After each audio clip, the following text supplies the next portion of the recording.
All right, guys, thank you for that. And we're going to bring in our next guest right now. We've got Grace Sharkey joining us for a little conversation about DAT and fraud. And Grace, thank you for being here. We know that DAT has kind of been through the ringer the last couple weeks with lots of allegations, and they're finally directly responding to what happened with their fake website. Give us kind of an overview of the situation.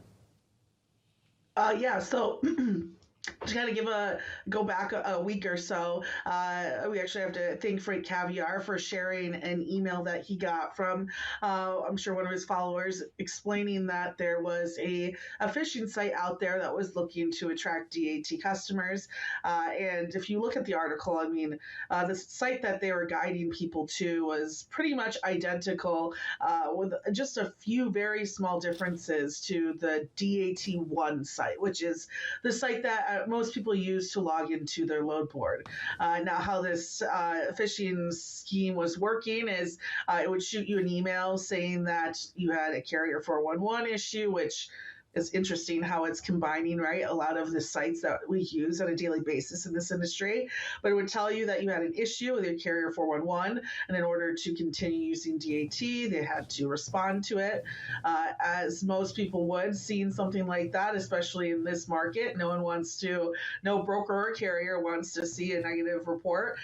They would click on that, go to log in, and likely be actually sent to, and this comes from the second story, as these were found by DAT users too, it would take you to another site for multi-factor identification. It would then steal that code and then use that to log into your DAT accounts. Now, again, I think the big thing that we need to realize from this situation is that when it comes to these phishing schemes, these individuals are getting extremely sophisticated and understand how our community works, the right code words to use, the right websites to bring up, the right problems to kind of project to customers, and it seems to be working. And I will say, like you said, Kaylee, DAT was honestly kind of thankful that this was brought to their attention.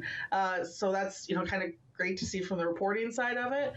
But of course, the big issue is that we talk about cybersecurity. We're going to bring it up in the Domestic Supply Chain Summit here next week as well. This is becoming a huge, huge problem now with not just DAT, but our whole industry. I think a lot of that problem in the industry is the opportunity that there is so much space for fraud, a lot of it due to kind of the hustle culture of the industry, right? You think about a broker who is under this absolutely immense pressure to get all of their loads covered, make all these cold calls, find new customers, and oftentimes they're doing that first part, covering their loads, working on a load board very, very quickly, and without necessarily taking the time to truly check that every single site that they're using is legit. It gives people who are scammers a really great opportunity because they know that not as much attention is being paid as it should be. Do you think that a lot of that comes back to maybe training and kind of maybe changing the way that changing the way that training approaches to cybersecurity is done, and even maybe a cultural shift to really protect data and saying, okay, you know what, maybe you missed a couple loads, maybe you lose a couple calls, but you have done this in a safe manner instead? Well, I will say, kind of on a joking side, what a great comment to make on automating half of these processes so that no human has to make. But the jokes aside on that part of the industry, yes, 1,000%. This is a training big time is going to be a huge part of this. I joke, I kid, but still seriously automating a lot of these processes that have these interactions that lead to some of these issues. Big problem to look into and big solution to come up with.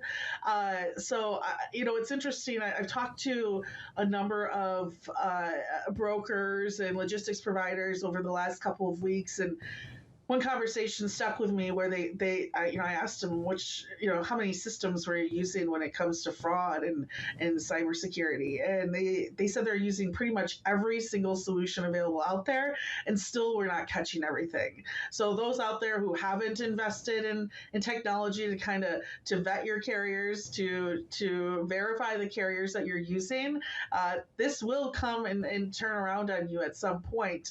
And the person that's saying, hey, I don't see us as a target, or this it seems like a huge investment for us to not see an ROI in. That's just going to take one problem, one piece of a customer's data being leaked. I think that's another part of it you brought up that people aren't considering. Sure, they might steal your identity and double broker loads, but have you considered your own customers' information, accounting information? How is that protected? So again, as much as this is a story about DAT, this is a story about how simple this seems that DAT's board can be copied and those out there could be tricked. And if that's happening to a number of their customers, then it's only a matter of time before it happens to honestly you as well. So yeah, training, what's your training plan? What's your overall plan? If something does happen, right? Check out John Kingston's article on Estes and what they learned from their situation. But definitely there's a chat I'm doing at our Domestic Supply Chain Summit that's going to dive into good steps that you can take to secure your own four walls in your businesses as well. So then let's go forward to reporting if you feel like you are a victim of phishing. DAT now coming out and saying, okay, we've got a zero tolerance policy for fraudsters. So if we know that you are being fraudulent, you're coming off of our load board, you're not allowed back on, really kind of upping the ante of the penalties for it. But they also, in their memo, made sure that they told people, if you feel like you've been a victim of fraud, screenshot the conversation and then send it to your customer service representative instead of continuing to forward that fraudulent email. Is that an approach that everybody should take? Just make sure that you're not continuing the chain of fraud and instead just take a screenshot, move on? Yeah, here's the funny thing about this, and they're right 100%, is like you can scream these issues into the Twitter spaces, LinkedIn spaces, social media spaces all you want, but that's not going to solve the problem. That's actually probably going to make it much worse. If you see something, say something. It's pretty much DAT's response. Bring it to their attention. Call their customer service. I even had an individual, which amped to this last story, who put not only DAT but myself on the string of compliance emails back and forth, and that's fine as well. Like, reach out to me and I'll get you connected with the people that you need to talk to, but do something about it. And yes, don't forward the phishing email to them, because then there's a chance, right, that it'll still get clicked and something could happen to the broader network. So again, if you see something, don't just kind of laugh at it and move on in your emails, because it being in your email alone could be an issue.